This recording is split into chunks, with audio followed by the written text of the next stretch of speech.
but it's good. It's working. Okay, I think we are ready to start. If you are ready, thanks for coming in such a big numbers. I'm sorry for not speaking Spanish, because I couldn't speak. I would if I could, but I couldn't. So thanks for coming to my presentation, even though I don't speak the language. So I'm Lauri Eskola. I live in Finland. I'm a front-end backend developer. When I work on Drupal 8 things, I usually work on the issues related to the theme system. It's my playground, so it's more backend stuff, but it's still things that involves the experience of the front-end developers. I'm working for a Finnish Drupal company called Drupal. It's a pretty nice company because they pay me to work on the Drupal 8 core and they pay me to come here, so thanks for them. And I do actually like code, as you can assume it's code in Finland. It's a little bit different here. That's nice because I like sauna too. I feel like home, you know, it's sauna everywhere. From the Drupal.org you can find me with username Lauri with 3 eyes. On Twitter it's the same, but the last I is number 1 because things can never be too easy.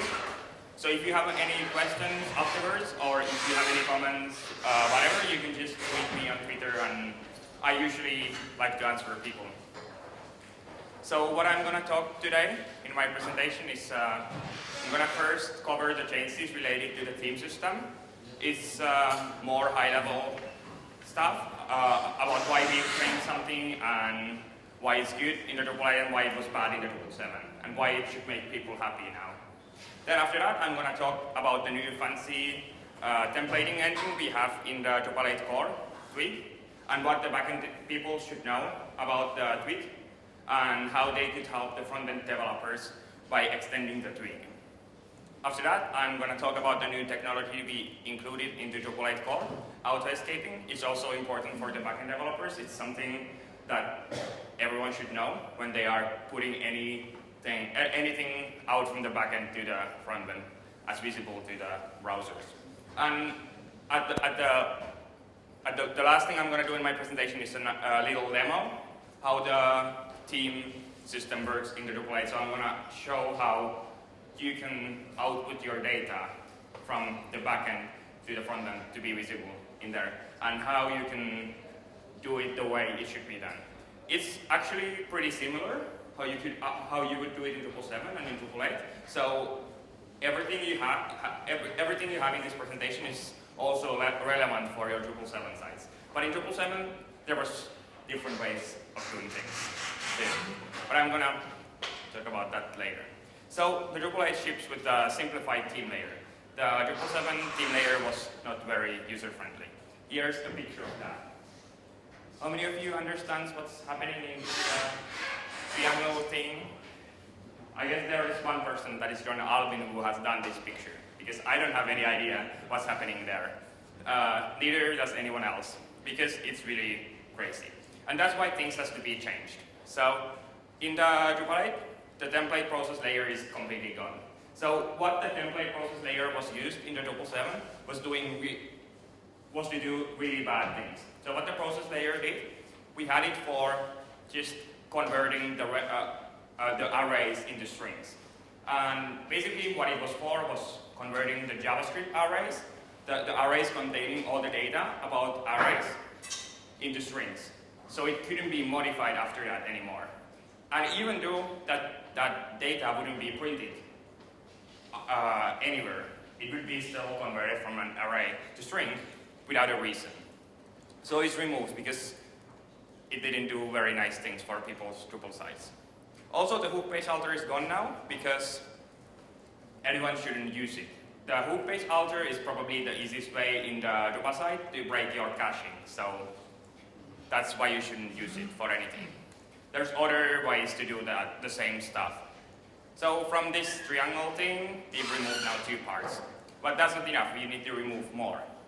So in the Drupal 7 we had the theme functions, which are not very nice neither because of the same reason. You put something into a function, and right after running the code, it transfers it into a string, which couldn't be modified after that because it's a string without any structure. So all the theme functions in the Drupal core are being converted to Twig templates. So we have lots of templates because in the Drupal 7 we used to have 154 theme functions, and now we have 11 left in the Drupal 8 core. So we still do have the theme functions in Drupal 8 core, but you should never use them because they are highly deprecated. And this is also relevant for the Drupal 7 sites you're building because you shouldn't use the theme functions even in your Drupal 7 sites. You should be using templates.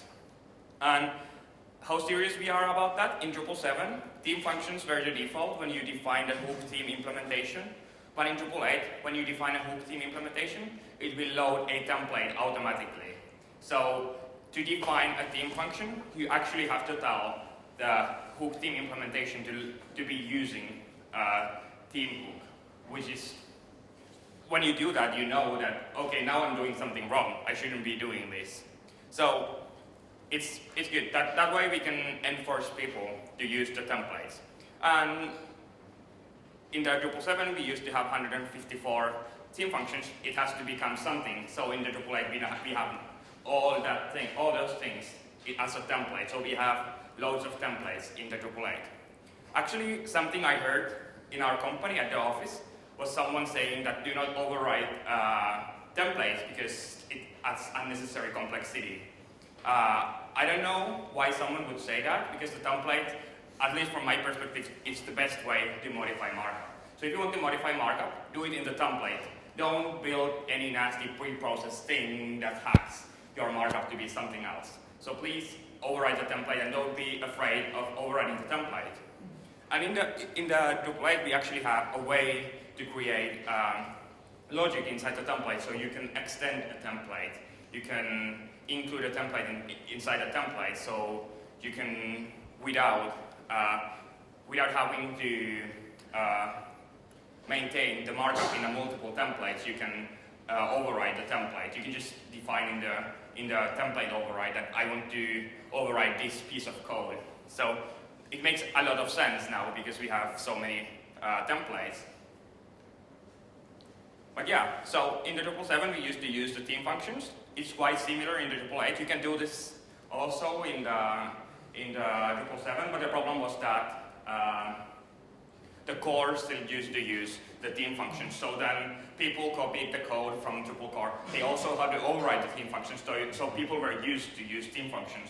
And also that the hook theme implementations were using the theme function as a default option created problems. I hope you can see the... Can everyone see this? Because I guess the contrast is not the best. I can maybe tweak the colors. Okay, everyone can see? Okay. Just shout out something if you cannot see what's on the projector. That's good. So these are doing exactly the same thing, but the top one is from Drupal 7. This is how the core would do in Drupal 7. And the last one is from Drupal 8, how we do it there. So it's not complicated. It's not more complicated at all. It's the same. There's one extra line of code, but I don't know, maybe there's less characters than in the Drupal 7 version. So it's not a real problem in terms of complexity.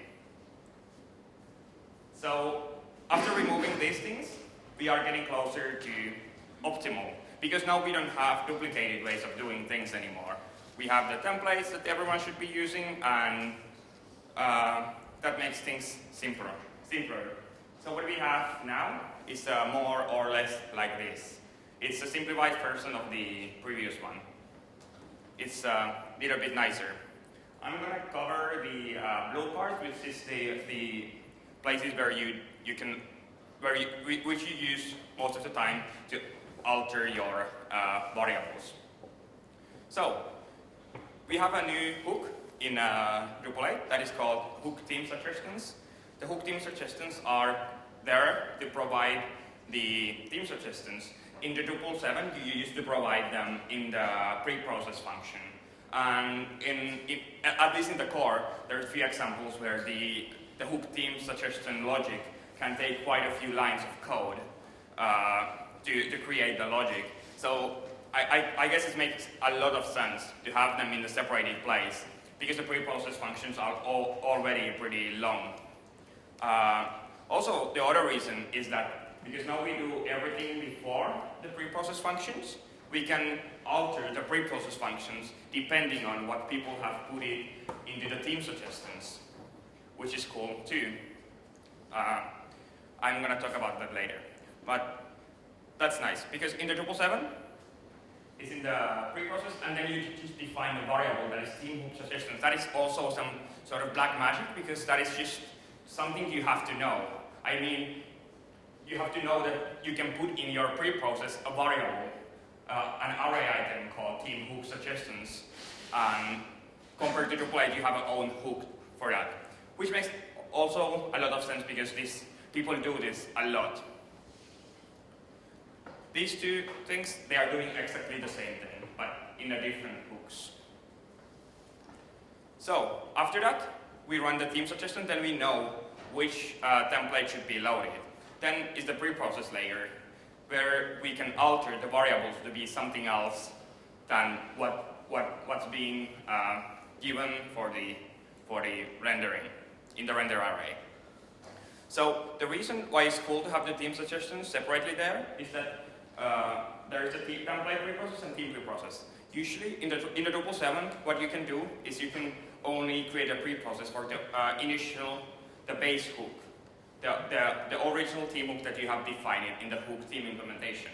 But in the Drupal 8, we are about to fix this to be something which you could use to alter any of the hook theme suggestion implementation. So if you have an override for a for the hook theme implementation, like you could have in the node underscore article, then you could create a specific pre-process function for this article template. So you could define a template pre-process node underscore article, which makes a lot of sense because you don't want to have that logic inside your, let's say, basic page template or basic page pre-process because it's only necessary for the articles.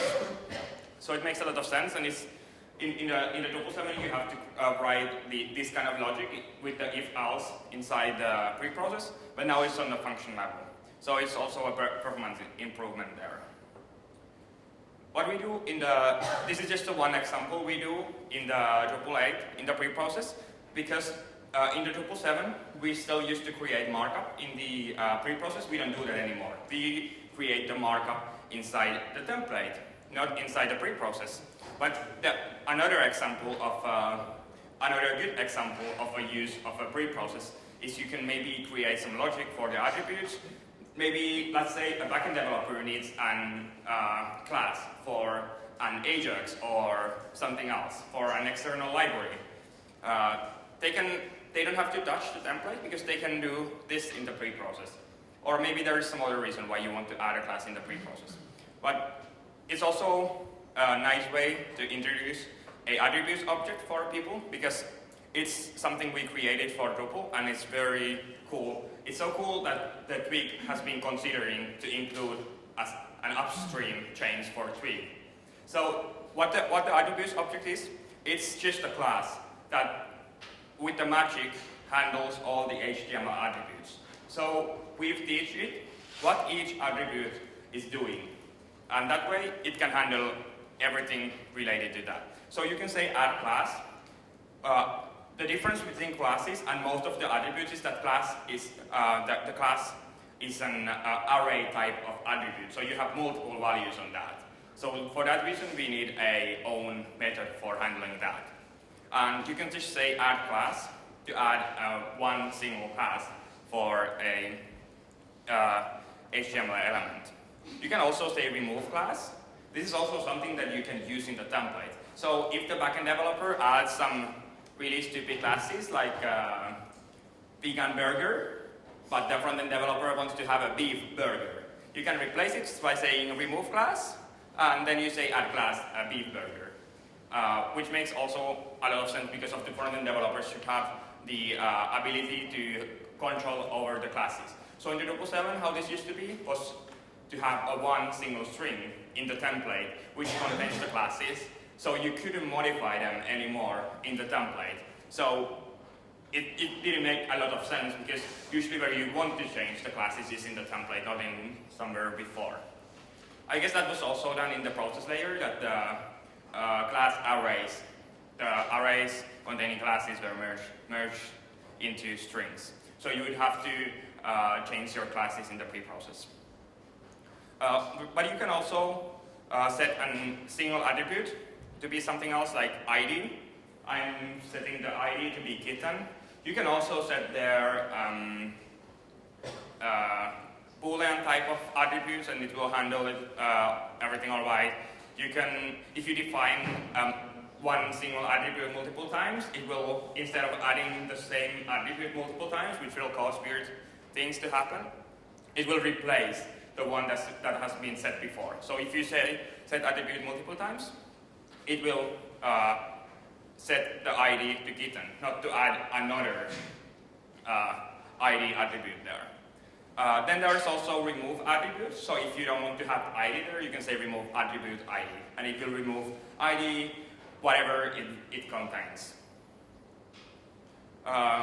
Printing attributes in the template happens just by saying the curly brackets, attributes, curly brackets. But please remember, don't do this. So what is the difference? There is one space after the opening div tag. What happens if you do that is you will have an ugly extra space inside your div tag, which is not very nice. It will handle all this logic by itself. It knows when the spaces are needed and when they are not needed. So just don't add any spaces there. Even though it might at the first time seem to be logical to add a space there. This is also done. The same thing could be done in the template, just as I told. So you can say remove class, then I'm adding a better class here. I'm also adding a single class here, and I'm adding an array of classes in the one add class.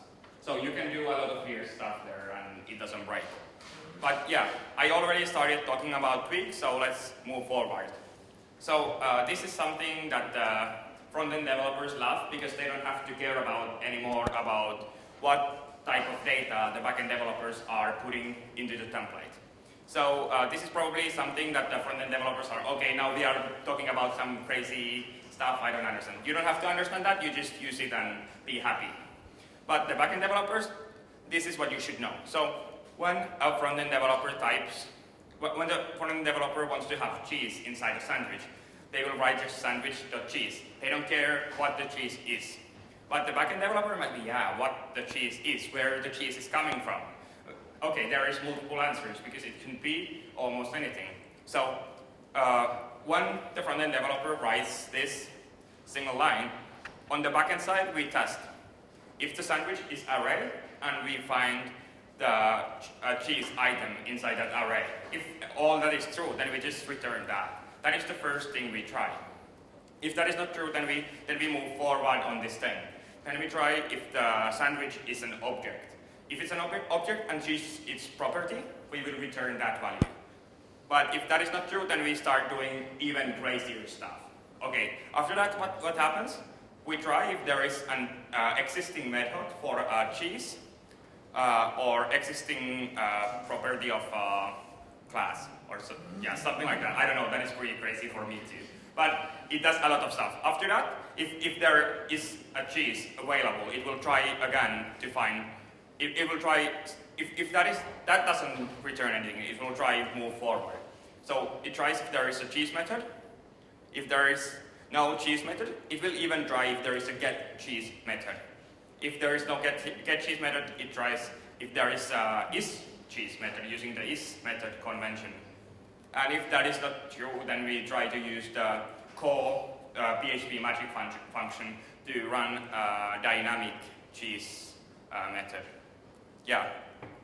So basically, the cheese could be almost anything on the backend side. You can put whatever you want there as a sandwich, and the front-end developers find it with one single way. It's quite useful.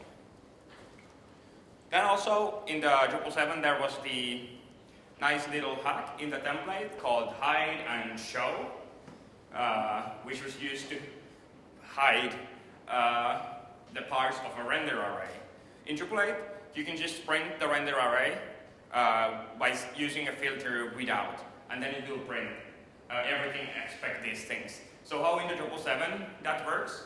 We just had multiple of hide and show there, and then in the render array we had one array item containing the should we show this or should we not show this, and it could be anything because you can define it wherever you want. But here you define it always when you are printing it by saying without. The without is just is very general filter we have created in the Drupal. It's a filter provided by Drupal. So what it does, it just returns the same array as you put inside that filter, but it removes the arrays with those keys. So what you have there is, what it returns is the render array, but without those items. It's really cool. So I was talking already about the twig filters, but the twig filters, so what they are like PHP functions, but they are like very simple. There are twig functions that are more viable. You usually set more variables and they have some logic inside. They don't have any difference on the technical perspective. Beside that, the filter takes the first parameter from the variable that it has before the bar sign. That doesn't happen in the function. And this magic is built in Twig. So sometimes you might have a situation where you have to add this by yourself. If you want to have if you want to add your own filter, what you have to do is create a class containing extending a Twig extension, which is a Twig class. You just extend that class. You define a getFilters method, which returns array containing simple filter objects. There you define as the first parameter the name of the filter, and as a second parameter you define the function it should be calling. If it's a method, if it's a method in a class, you define an array, like I've done here. I've said in the array the first item is the class where the method is, and the second item in the array is the method it should be calling.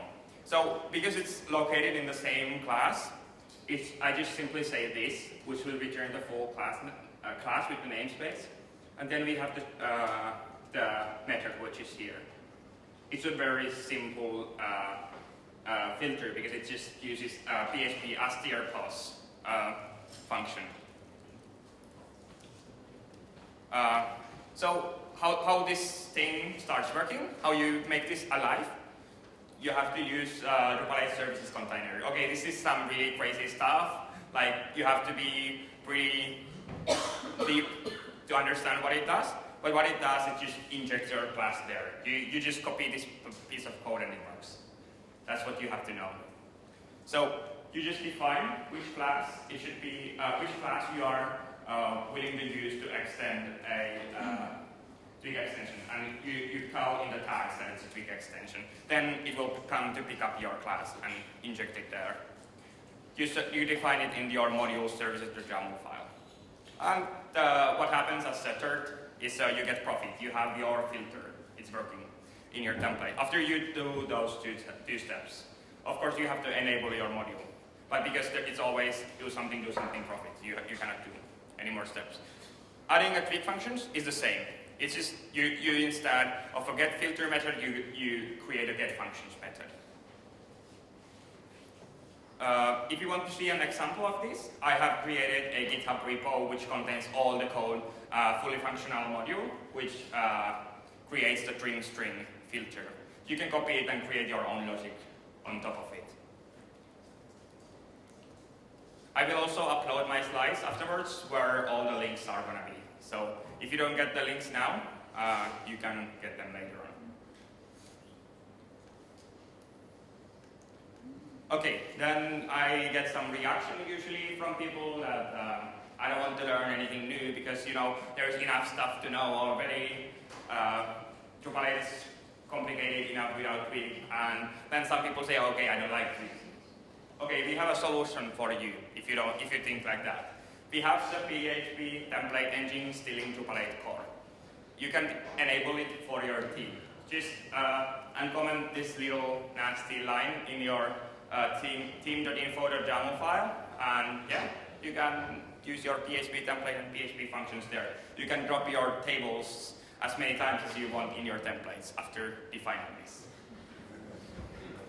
Okay, in Drupal 8 we have also the technology auto escaping I told you.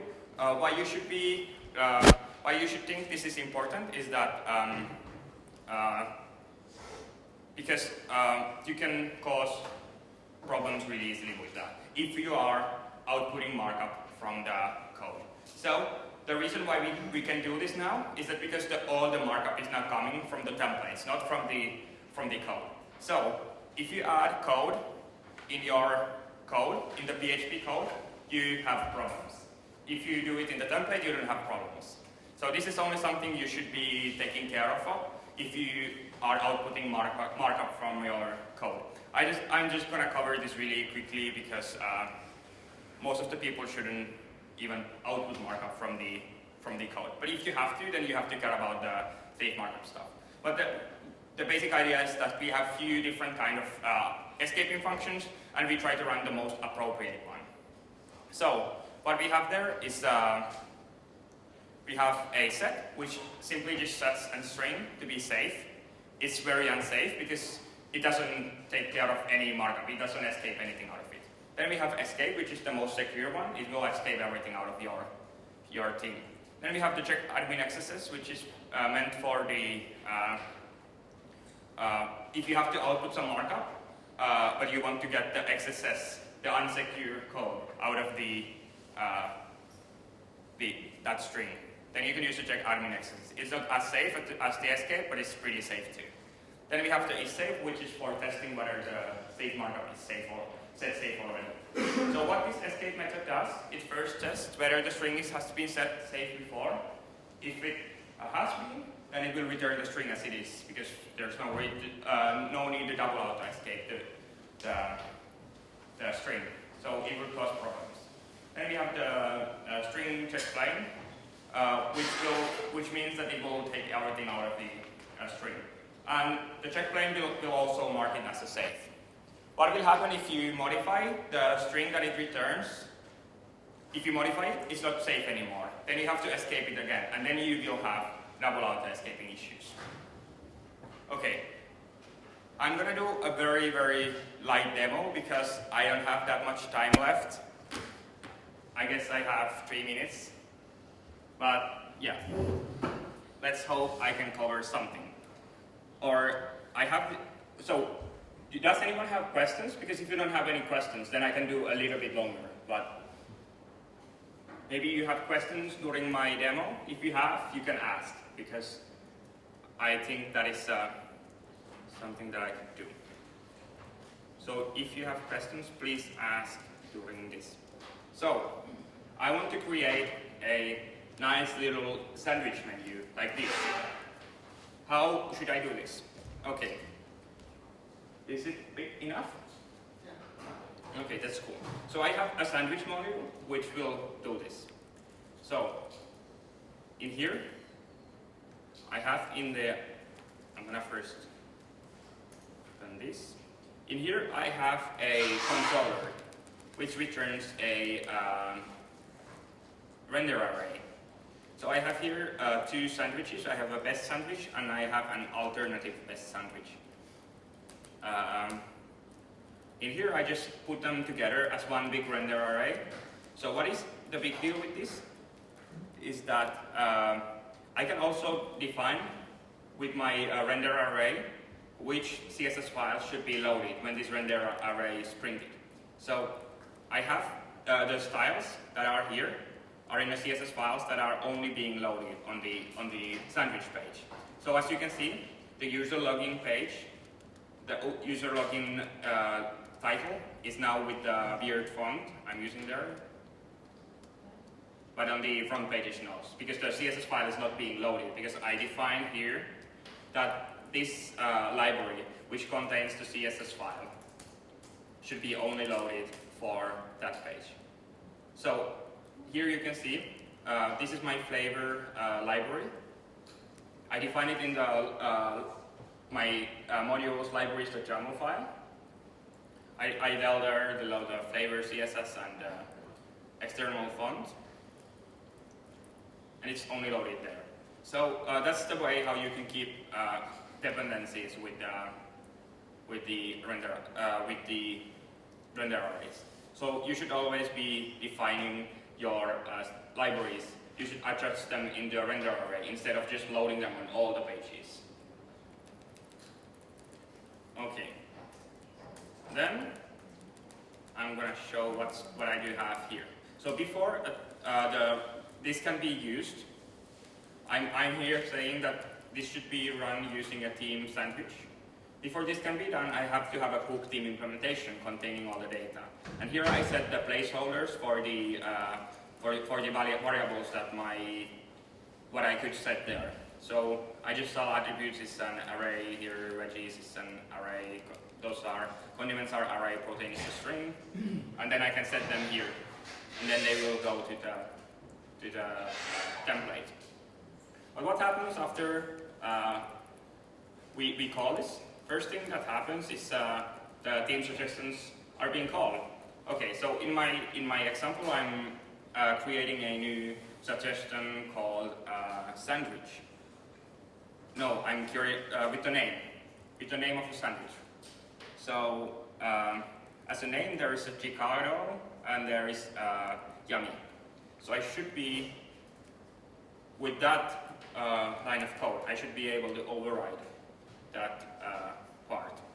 I'm gonna try.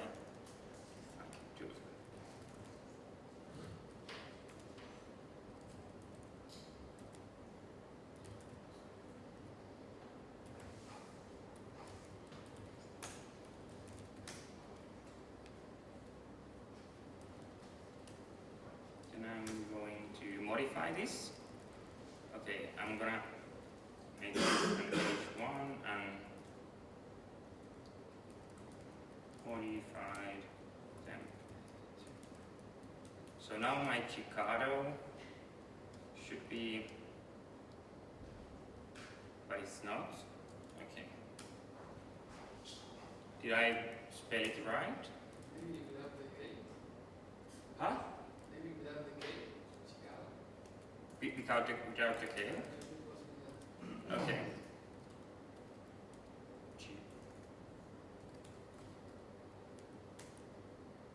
Like this? Okay. It's with the K. Chicado. It should be working, but it's not.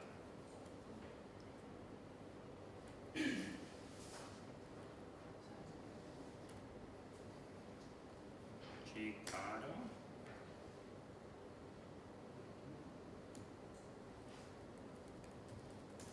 Is there something broken in Drupal? Is that possible? Never.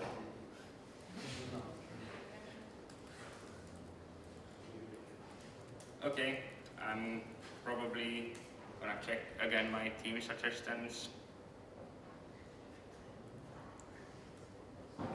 Where do you set the types? The types? Yeah, the two types of sandwich there in the. Yeah. This I'm gonna check using the tweak debug, which you can enable in your. I can show you.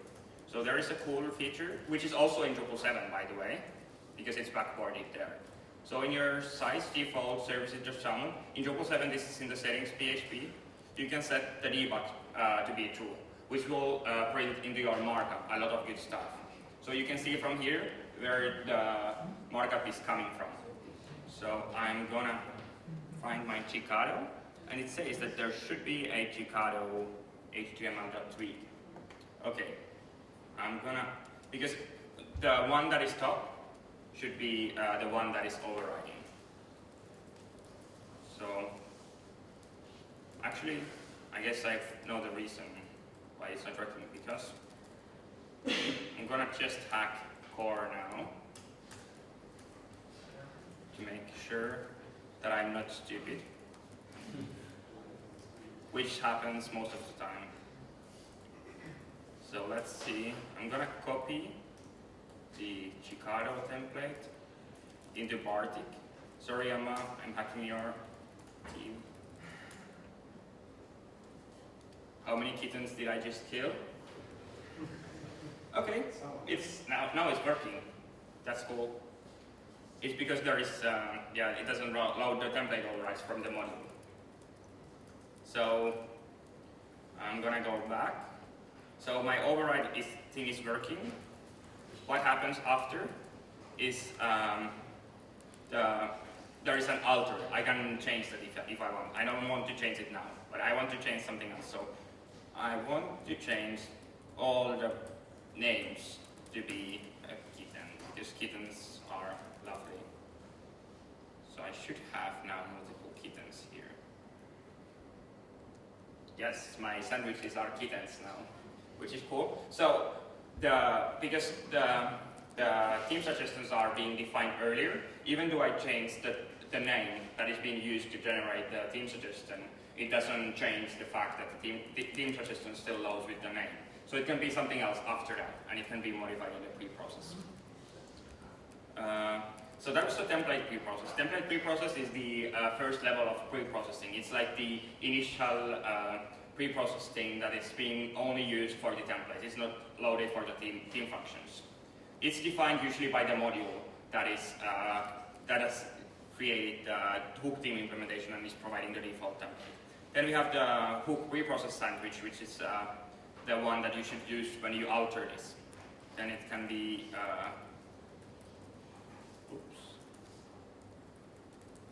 okay, now I want it to be a flamingo. Let's see. Now it's a flamingo. So now you can see that with this, I'm using the same variable everywhere. So this is how I prove that what I told you about how the pipeline works. So you can see the order. So this is the last one, defining that. So I can change this to be whatever, or even remove, and it doesn't affect anymore anything because I override it there. So I guess I don't have any more time because someone else should be coming to present here. I'm gonna. No, you have 7 more minutes, I think. Okay, I have Yeah, 7 more minutes. right. Yeah, it's 30 minutes and then the questions. Okay, that's cool. So it's pretty cool. If you want to help us make more awesome things like this, there is a sprint running today and tomorrow in the room number 5. There will be mentors helping you. They will help you get started. If you want to install Drupal and try it out, we will help you get started there. Just come there and ask anyone if you want to ask, or we will maybe come to ask you if we can help you. Yeah. So thank you for coming. Thank you for listening. Do you have any questions? Usually when I put this picture there, I don't get any questions, but now we have time for the questions. Yeah, Lauri, I have a question. Yes. So you can make twig extensions. Do you put them in modules? Can you also put them in themes? No, You should not, or you cannot? you cannot, because you cannot define the Can services. you repeat the question? So the question was that can you put the twig extensions in a theme? There was at some point some way to do it, but now there is no way that you could do it because of the services YAML doesn't get loaded in the theme, so you couldn't do that. But I don't know if there would be a way because the themes, they have a namespace, so you can define. I guess you can define the extension there, and then you could load the services YAML somewhere else. But I don't know if there would be a way to work around this, because I think it would be very useful that you could provide the twig extensions per theme, because they are needed in the theme most likely, and also because there is the fact that you still cannot define dependencies from a theme to a module. So yeah, it's what it is. Yes. Has it been decided if PHP template is going to be out of core before release 8, or is it going to be there? So the question was, is the PHP template going to be out before Drupal 8 release? It won't be out of Drupal 8 anytime. So if it's going to be removed at some point from Drupal, it's going to be Drupal 9. But I think there is also good things about having the PHP template in Drupal core. It is that because we have now multiple template engines, it forces us to write the code to support multiple template engines. So if there is in the future going to happen something which forces us to add multiple templating engines anyway, it's very, very nice because of all the code we write supports multiple templating engines.